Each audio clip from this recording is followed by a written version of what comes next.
అధిక బరువు అనేక సమస్యలకు కారణం. సాహితీ యోగా ఆన్లైన్ క్లాసులో జాయిన్ అవ్వండి.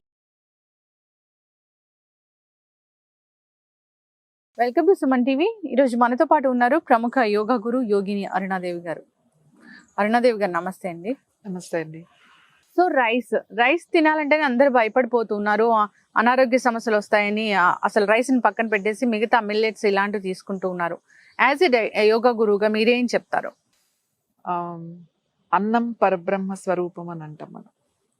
అన్నం అంటే మనకి పరబ్రహ్మతో సమానం, అంతే. ఇంకా ఇది ఇప్పుడు కాదు, మీరు చిన్నప్పటి నుంచి మన తాత ముత్తాతల నుంచి ఈ విషయం వింటున్నాం.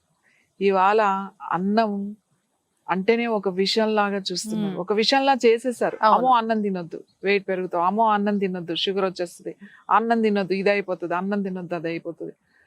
అలా లేదండి. అట్లా ఈ రకరకాల డైట్లు ఎక్కువ వినడం అనేది అసలు అనవసరం. అంటే నేనేమంటాను అనంటే, అన్నం అనేది చాలా ఇంపార్టెంట్. అన్నంలో ఒక్క కార్బోహైడ్రేట్స్ లేవు కదండి. కార్బోహైడ్రేట్స్ ఎక్కువ ఉన్నాయి అన్నంలో, కానీ మిగతాయి చాలా ఉన్నాయి. అందులో ప్రోటీన్ ఉంది.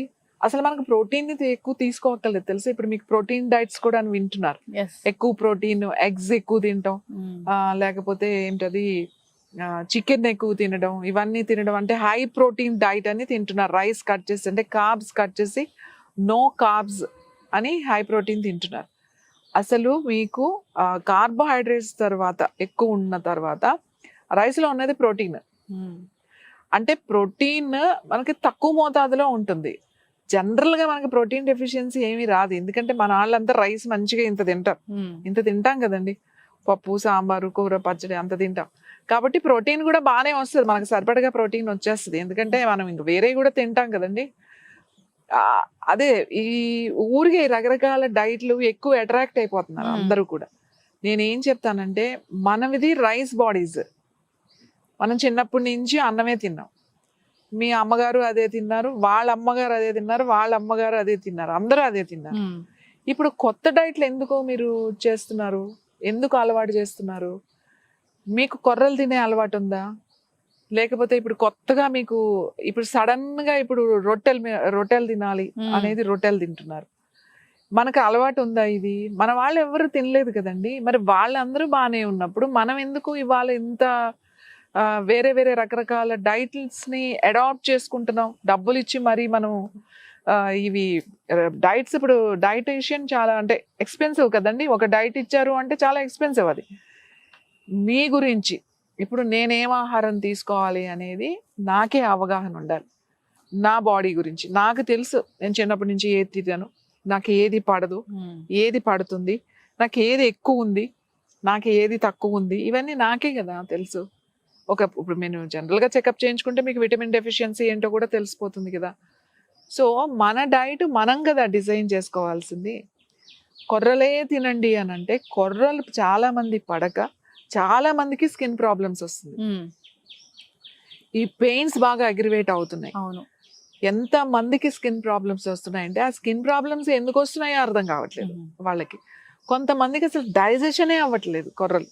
ఏ కొర్రలు కూడా ఉన్న మిల్లెట్స్ లో కొంతమందికి, అందరికీ కాదు, కొంతమందికి అవి అరగకపోయినా కూడా, అది గ్యాస్ ఫామ్ అయినా కూడా కొర్రలే తినాలని చెప్పి కష్టపడి కొర్రలు తినే వాళ్ళు చాలా మంది ఉన్నారు. ఈ కొర్రలు తిని చాలా రకాల కొంతమంది ప్రాబ్లమ్స్ తెచ్చుకున్న వాళ్ళు కూడా ఉన్నారు. ఇంకా ఇప్పుడు ఆ ప్రాబ్లమ్స్ సఫర్ అవుతున్న వాళ్ళు కూడా ఉన్నారు. నేను ఏమంటాను అంటే, మీ ఆహారం మీకు పడుతుందో లేదో మీ బాడీ చెప్పేస్తుంది. మీకు పడట్లేదు అనుకోండి, వదిలేయండి. ఎందుకు దాన్ని బలవంతంగా మన మీద మనం రుద్దుకుంటాం? అవును. సో ఇప్పుడు రైస్ తినద్దు అని చెప్తున్నారు. అసలు రైస్ తినకపోతే మన రైస్ బాడీస్ కదా. రైస్ తినాలి, ఖచ్చితంగా తినాలి. రైస్ లో అన్నీ ఉన్నాయి, కానీ ఎక్కువ తినకండి, మితంగా తినండి, అది చెప్పారు. రైస్ తక్కువ తినండి. మనం ఎంత తింటాం రైస్? నేను చెప్తాను. ఇప్పుడు మన పిడికిలు ఇలా బిగించాం కదా, మన పొట్ట, ఎవరు చెయ్యి ఇలా మూస్తే వాళ్ళ పొట్ట అంతే ఉంటుంది. ఇప్పుడు నా చెయ్యి నేను ఇలా మూస్తే నా పొట్ట ఇంత ఉంది. మీ పర్సనాలిటీకి మీ చెయ్యి మూస్తే అంత వస్తుంది, అంతే మీ ఆహారం. అంటే ఇంత పొట్ట ఉంటుంది. సో మీకు తెలుసా, చైనీస్, జపనీస్, నా దగ్గర స్టూడెంట్స్ వస్తారు టీచర్ ట్రైనింగ్ అలా. అప్పుడు వాళ్ళు మనం ఫుడ్ పెడితే మేము అంత ప్రోగ్రామ్స్ చేసేటప్పుడు జనరల్ గా మన ఫుడ్ వాళ్ళు ఎట్లా సర్వ్ చేసుకుంటారు అంటే వాళ్ళ లెక్కమాట ఇట్లా ప్లేట్ లో పెట్టుకుని వాళ్ళ చెయ్యి ఉంటది కదా వాళ్ళ చేస్తూ ఇలా అంటారు. అంటే ఇలా అన్నప్పుడు వాళ్ళకి రౌండ్ లో ఎంత వస్తుందో అది వాళ్ళ క్యాలిక్యులేషన్. అదే రైస్ తింటారు. ఆ రైస్ లో వాళ్ళు అన్ని తింటారు. వాళ్ళు బాయిల్డ్ వెజిటబుల్స్ వేసుకుంటారు, లేకపోతే మన కర్రీస్ మన సాంబార్ అన్ని తింటారు. బట్ ఇవన్నీ ఎక్కువ ఉంటాయి. వాడు మీట్ తిన్నా, ఎగ్స్ తిన్నా, వెజిటబుల్స్ తిన్నా అవన్నీ ఎక్కువ ఉంటాయి. అవన్నీ ఇంత ఉంటాయి. కానీ లోపల రైస్ ఎంత ఉంది, ఇంతే ఉంది. వాళ్ళు చెప్పారు ఏంటి మీరు ఇలా అంటారు ఏంటి అని అడిగితే వాళ్ళు చెప్పారన్నమాట. సో మీరు హైట్ కదా, మీ చేయి పెద్దది కాబట్టి మీరు ఇంత తినాలి అంటే ఎవరు దానికి వాళ్ళ దిస్ ద మెజర్మెంట్. మా పేరెంట్స్ ఇలానే చెప్తారు, మేము అందరం ఇలానే తింటాము అని. నిజంగా కదా, అది ఇట్స్ వెరీ చాలా కరెక్ట్ అది. అందుకని మనం క్వాంటిటీ ఇది తగ్గించాలి. మనం కడుపు నింపుకోవడానికి అన్నం ఎక్కువ తినేస్తున్నాం. అంటే ఇక్కడ చాలా ప్రాబ్లమ్స్ ఉన్నాయండి. రైస్ తక్కువ తిని కూరలు ఎక్కువ తినండి అని అంటే ఇవాళ ఉన్న ఆర్థిక పరిస్థితిలో చాలా మందికి ఒక నలుగురు ఉన్న ఇంట్లో 2 పిల్లలు 2 పెద్దవాళ్ళు నలుగురు ఉన్నారని అనుకుందాం. మనం చెప్పేది హెల్తీ డైట్స్ చెప్తున్నాం కదా, దాంట్లో ఒక్కొక్కళ్ళు ½ కేజీ కూర తినాలి. ½ కేజీ బీరకాయ వండితే ఎంత వస్తుందండి? ఇంత కూర వస్తుంది కదా. మరి ఒక ½ కేజీ కూర అంటే నలుగురు ఉన్నారు అని అంటే ఎంత? కనీసం లేదంటే కేజీన్నర వండుకోవాలి. రోజుకి కేజీన్నర అంటే సామాన్యంగా పని చేసుకునే వాళ్ళకి ఎంత అనుకుంటున్నారు? కేజీ 75 రూపాయలు 80 రూపాయలు ఉన్నాయి కూరగాయలు. 1 కేజీ తీసుకుంటే ఎంత? మీరు మార్కెట్కి వెళ్తే ఓ 10, 15, 20 రూపాయలు తగ్గుతాయి అనుకుందాం. 50, 60 రూపాయల కేజీ ఉంటే మామూలుగా తినేవాళ్ళు ఎక్కడి నుంచి తెచ్చుకొని తింటారు? కొర్రలు 100 రూపాయలు ఉన్నాయి, 150 రూపాయలు ఉన్నాయి, 200 రూపాయలు కూడా అమ్ముతున్నారు ఆర్గానిక్ అని. మరి వాళ్ళు ఒక ఫ్యామిలీ తినగలుగుతారా? ఒక రోజుకి 100 రూపాయలు కేజీ వండుకున్నారనుకోండి, 4-5 కేజీ 100 రూపాయలు. అది మళ్ళీ కూరగాయలు అన్ని కలిపి ఒక 100 రూపాయలు, మళ్ళీ ఆయిల్ గ్యాస్ అంతా కలిపితే అసలు చాలా ఎక్స్పెన్సివ్ అండి అది. మరి ఇన్ని రోజులు మనం అంటే ఇంత ఉంటే ఇంత ఎక్స్పెన్సివ్ గా తిన్నా ఎంత మందికి డైట్ వెళ్తుంది? మరి సామాన్య ప్రజల పరిస్థితి ఏంటి? వాళ్ళు ఏం తినాలి? ఇప్పుడు మన దగ్గర ఏంటండి, ఒక 5-6 ఉన్నారు అనుకోండి, కూర బీరకాయ తెచ్చుకుంటారు, మసాలా లాగానో పులుసు లాగానో ఏదో ఒకటి, సొరకాయ తెచ్చుకుంటారు, దప్పడం లాగానో ఓ పులుసు పెట్టుకుంటే ఇంత కూర అవుతుంది. అందరూ ఒక కూర అది పెట్టుకుంటాం, ఏదో ఒక పొడి కూర చేస్తాం, సరిపోతుంది. ఎవరి క్యాలిక్యులేషన్స్ అయినా ఇలానే ఉంటాయి కదా.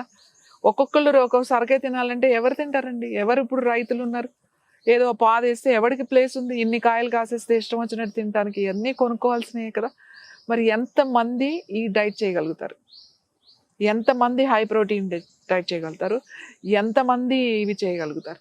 వీళ్ళు ఇవి తింటారు, బర్గర్లు తింటారు, పిజ్జా, అదంతా ఆ వర్గం వేరు. మనకి వీళ్ళే ఎక్కువ. ఈ రోజు ఈ పూటకి ఏదన్నా భోజనం దొరికితే చాలు అనుకునేదే మనకి ఎక్కువ ఈ రోజుకి కూడా. సో అందుకే నేనేమంటాను అనంటే, మనం ఇప్పుడు ఏదైతే తింటున్నామో అది కరెక్టే. దాన్ని మీరు మార్పులు చేర్పులు చేసుకోకండి ఓ పెద్దగా. టైం మెయింటైన్ చేయండి.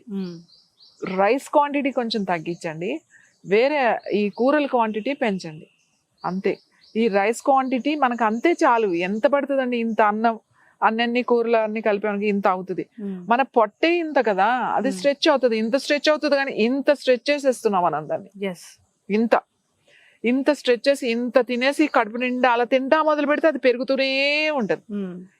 ఇంకా కొన్ని సంవత్సరాలు అయితే బాగా పెరిగి 100 అబౌవ్ అయిపోయారు అనుకోండి, మీ కెపాసిటీ ఎంత తినడం మొదలవుతుంది. సరిపోదు కదా, మరి అలవాటు అయిపోయింది కదా. సో క్వాంటిటీ కట్ చేయండి. మనం ఉన్న ఆహారంలోనే మనకి ఏది దొరుకుతుందో అది హెల్దీగా తినడం అలవాటు చేసుకోండి. మనం అన్ని మంచి, రసం మంచిది, సాంబార్ మంచిది, పప్పు మంచిది, ఆకుకూరలు మంచివి, మనకు అన్నీ దొరుకుతాయి కదండి. మనకు దొరికిన వెజిటబుల్స్ అన్ని మంచియే. అన్నము పాలిష్ చేయకండి. తర్వాత కొంచెము మరీ దంపుడు బియ్యం కాకుండా సెమీ పాలిష్డ్ రైస్ దొరుకుతాయి, అవి తీసుకోండి. క్వాంటిటీ తగ్గించండి, టైం మెయింటైన్ చేయండి. మీకు ఎన్ని మీల్స్ కావాలో మీరే డిసైడ్ చేసుకోండి. మీ పని మీకే తెలుసు, మీకు ఎంత పని చేస్తున్నారు, ఎంత ఫిజికల్ యాక్టివిటీ ఉంది. కష్టపడి పని చేసే వాళ్ళు ఉంటారు, రోజు పొలం వెళ్ళి కష్టపడి పెడతాయి, రోజు బస్తాలు మోసి బరువులు ఎత్తే వాళ్ళు ఉంటారు. వాళ్ళందరూ బాగా తినాలి, వాళ్ళకి ప్రోటీన్ అది బాగా కావాలి. పెట్టుకోండి, 3 మీల్స్ తినండి.